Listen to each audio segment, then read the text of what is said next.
JSSC CGL paper leak मामले को लेकर आज राज्य भर के अभ्यर्थी जो है राजधानी रांची के जेएसएससी कार्यालय में एकत्रित हुए हैं। दरअसल 8 सालों के बाद सीजीएल की परीक्षा आयोजित हुई है, लेकिन पेपर लीक का मामला सामने आया और इसको लेकर अभ्यर्थी जो है काफी आक्रोशित। एक बार तस्वीर के माध्यम से हम दिखाने की कोशिश करेंगे कि हजारों हजार की संख्या में अलग अलग जिलों से अभ्यर्थी राजधानी रांची के जेएसएससी कार्यालय पहुंचे हुए हैं और उनका स्पष्ट रूप से कहना है कि परीक्षा रद्द होनी चाहिए। दरअसल 28 जनवरी को परीक्षा हुई थी विभिन्न केंद्रों में, लेकिन पेपर लीक का मामला सामने आया और अभ्यर्थी लगातार सीबीआई जांच की भी मांग कर रहे। देखिए तस्वीर हम अपने दर्शकों को दिखा रहे। कई अभ्यर्थी हमारे साथ मौजूद है, बातचीत करेंगे और इनसे जानेंगे कि 28 जनवरी को जेएसएससी की ओर से सीजीएल की परीक्षा ली गई, विभिन्न केंद्रों में पेपर लीक का मामला सामने आया, सीबीआई जांच की भी मांग आप लोग कर रहे हैं। आज जेएसएससी कार्यालय पहुंचे हुए, क्या कुछ कहा जा रहा है फिलहाल? ये जो आपको क्वेश्चन पेपर लीक का मामला है, ये फिलहाल का मामला है, और जो आपका सीबीआई का मामला है, ये पहले का मामला है। अगर ये गवर्नमेंट उसको पूरा करती है ठीक है, अगर ये गवर्नमेंट उसको पूरा नहीं करेगी, हम लोग पंचप्रणीय भाषा वाले बताते हैं, हम लोग इसको हाई कोर्ट लेके जाएंगे। अब ये तो बहुत बड़ी बात होगी कि हाई कोर्ट लेके क्यों जाओगे, तो इसके लिए मैं आपको कुछ एविडेंस दिखाना चाहता हूँ। ठीक है, देखिए मैं आपको कुछ एविडेंस दिखाता हूँ। एविडेंस मेरा ये है कि ये हम लोग जेएसएससी अध्यक्ष को दिए थे, हम लोग का जो पंचप्रणीय भाषा है उसमें सिलेबस में असमानता है। असमानता कैसे है, ये हम लोग दिए थे 7/11/2023 को।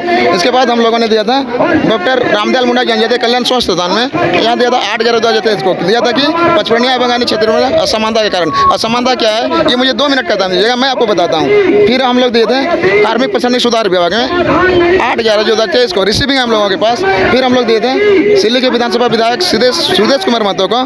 फिर हम लोग तमाड़ विधानसभा विधायक विकास कुमार मुंडा को। अब देखिए सिलेबस में असमानता क्या है, मैं आपको आज आँख खोलता हूँ। यहाँ पे यह है पचपनिया भाषा में, यहाँ पे 3 व्याकरण है, किसी भी व्याकरण में समानता नहीं है। यहाँ पे लोकगीत किसी भी राइटर का नाम नहीं है, 5 लोकगीत कथाएं हैं, 5 किताब हैं, किसी में संदर्भ ग्रंथ नहीं दिया गया है। ये है श्रेष्ठ गीत कविता। सिलेबस में समानता नहीं है जिसको लेकर परेशानी हो रही है। प्लस फिर भी हम लोगों ने रिजल्ट दिया है। अब देखिए रावण बोध एक चंद्रमोहन महतो के द्वारा लिखा गया है, उसमें 284 श्लोक है।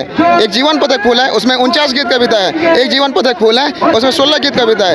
एक है बावरा जिसमें दीनबंधु महतो और परमानंद के द्वारा लिखा गया है, 130 गीत कविता है। उसके बाद ये मेरा लोक कथा अलग है, कहानी अलग है, साहित्यकार अलग है। अब मैं आपको एक इंडिविजुअल दूसरा भाषा का दिखाता हूँ। देखिए दूसरा भाषा का में क्या है, दूसरा भाषा का में यह है कि यहाँ पे साफ लिखा है, जैसे खोटा का यहाँ पे साफ लिखा हुआ है कि एक पथिया डोंगल गुआ सोंगल संतोष कुमार महतो से प्रथम 10 कविताएं।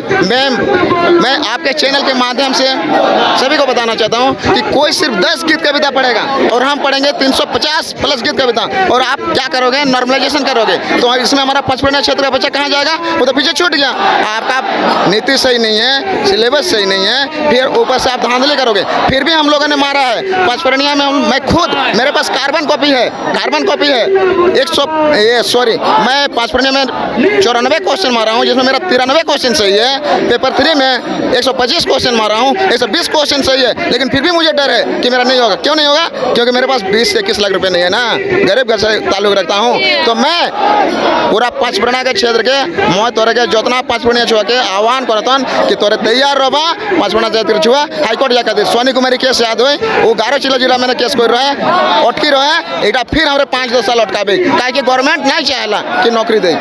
चलिए और भी अभ्यर्थी हमारे साथ मौजूद है, आज एकत्रित हुए हैं आप लोग यहाँ पर, क्या कुछ कहा जा रहा है, कुछ अंदर से ऐसा इनपुट मिल रहा है अभी तक? देखिए मैडम, हम लोग आज 11 बजे सुबह से यहाँ पे लोग जुटे हुए हैं, लेकिन अभी तक इस संवेदनशीलता को समझा जा सकता है इस आयोग के कर्मचारियों का कि कितने वे संवेदन हैं विद्यार्थियों के प्रति। महज अगर देखा जाए तो इस कर्मचारी चयन आयोग का गठन झारखंड राज्य में कार्य करने के लिए कर्मचारियों का नियुक्ति के लिए किया गया था, लेकिन स्थिति आज ये है कि झारखंड कर्मचारी चयन आयोग ना रह करके ये झारखंड सीट सेलिंग कमीशन बन के रह गया है। झारखंड में जितने भी आए दिन में जो नियुक्तियां हुई है, उसमें से सारे के सारे कहीं ना कहीं वो शंका के घेरे में है, संदेह के घेरे में है, भारी अनियमितता के घेरे में है। चाहे वो लैब असिस्टेंट हो, पीजीटी की परीक्षा हो, जूनियर इंजीनियर की परीक्षा हो, और ये संपन्न हुए 28 तारीख को सीजीएल की परीक्षा हो, सभी के सभी कहीं ना कहीं या तो पेपर लीक हैं, या तो कहीं ना कहीं ये एजेंसी और आयोग का मिली भगत के कारण सारे परीक्षा संदेह के घेरे में है। तो देखिए इन्होंने खास बात कही है कि झारखंड सीट सेलिंग कंपनी, क्योंकि अभ्यर्थियों ने लगातार ये दावा किया था कि झारखंड में जितनी भी नियुक्ति प्रक्रिया होती है उसमें कहीं ना कहीं कुछ भी अटकलें जो है वो देखने को मिलती है। अभ्यर्थी इससे परेशान भी रहते। कहाँ से आए हैं? कहाँ से आए हैं? हम लातेहार से आए हैं।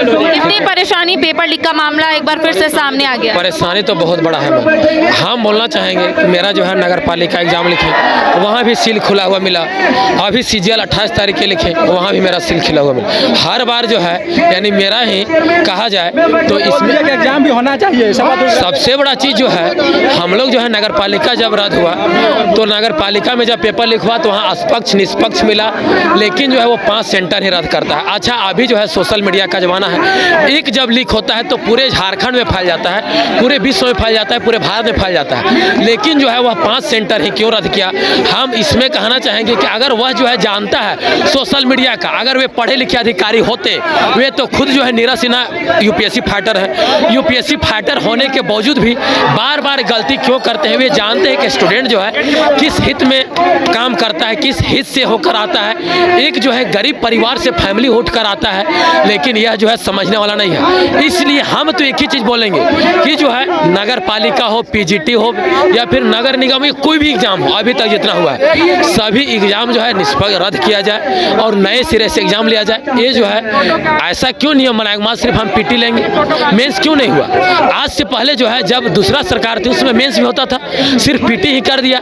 इसलिए वह PT किया क्योंकि उसको चाहता था कि एक एग्जाम लेंगे 28,000 यानी 28 लाख 30 लाख 32 लाख रुपया लेंगे, एक बार में सबका लड़का लोग का हो जाएगा। झारखंड ऐसे में भी मूर्ख है, इसका नाम है झारखंड, जंगल झाड़ से। जंगल झाड़ वाला लोग क्या जानेगा? सिर्फ जो है यहाँ पर रहना और माटी काटना जानता है। वही स्थिति हर बार सोच लिया है। ऐसा बात थोड़ी है झारखंड जो है पहले नहीं रह गया। झारखंड अब वो झारखंड पहले नहीं रह गया। मतलब आप लोगों का कहना है कि परीक्षा रद्द होनी चाहिए, नई सिरे से परीक्षा हो, नए सिरे से परीक्षा होनी चाहिए। 28 तारीख का तीनों पेपर 1 क्यों रद्द किया? पेपर 1 अगर वो हो सकता है, पेपर 2 भी तो हो सकता है। पूरे भारत में फैला होगा। 4 फरवरी को भी परीक्षा है। सुनिए ना, 4 फरवरी हो या फिर 28 तारीख वाला हो। 28 जब 4 फरवरी निकला तो एग्जाम एजेंसी वही होगा। एग्जाम एजेंसी जब वही था 28 तारीख क्या एग्जाम एजेंसी चेंज हो गया? एग्जाम एजेंसी जब चेंज हो गया तो फिर ऐसा स्थिति थोड़ी है कि 28 तारीख पेपर लिखवा, 4 तारीख पेपर लिख नहीं हुआ। अगर मान लीजिए वो जो है जब इसको सीट बेचना ही था, ये बेच दिया, तो फिर वो 4 तारीख को एग्जाम क्या नाम लेने के लिए है? और अच्छा ये बताइए कि जब मैट्रिक, इंटर या कोई भी चीज़ का एग्जाम हो, 1 सप्ताह का कोई एग्जाम में टाइम लिया जाता है, तुरंत 1 दिन का टाइम लिया जाता है, 24 घंटा के अंदर में तुरंत एग्जाम लिया जाता है। क्या बुढ़वा बनाने वाला सरकार है कि नहीं है? सोचता है 1 सप्ताह का टाइम देंगे, 1 सप्ताह का कोई एग्जाम लेने का टाइम है, 1 दिन का टाइम लिया जाता है और 1 सप्ताह टाइम देता है। ये सब टाइम देने क्या बात है? इसमें स्पष्ट है कि हम जो है 28 तारीख को बांटेंगे और फिर 1 सप्ताह के अंदर पूरे झारखंड में बांट देंगे। 4 तारीख को अभ्यर्थी जो है काफी आक्रोशित है। इनका कहना है कि नए सिरे से परीक्षा ली जानी चाहिए, जो परीक्षा हुई है उसे रद्द होनी चाहिए, साथ ही साथ CBI जांच की भी मांग कर रहे हैं। तो कह सकते हैं अभ्यर्थी काफी परेशान है, जो SSC कार्यालय के समक्ष एकत्रित हुए हैं, महाघेराव कर रहे हैं। राज्य भर के अभ्यर्थी जो है वो यहाँ पर पहुंचे और सिर्फ यही बोल रहे हैं कि आखिर हमारा कसूर है क्या। फिलहाल मुझे और सहयोगी नूतन को दे इजाजत। नमस्कार।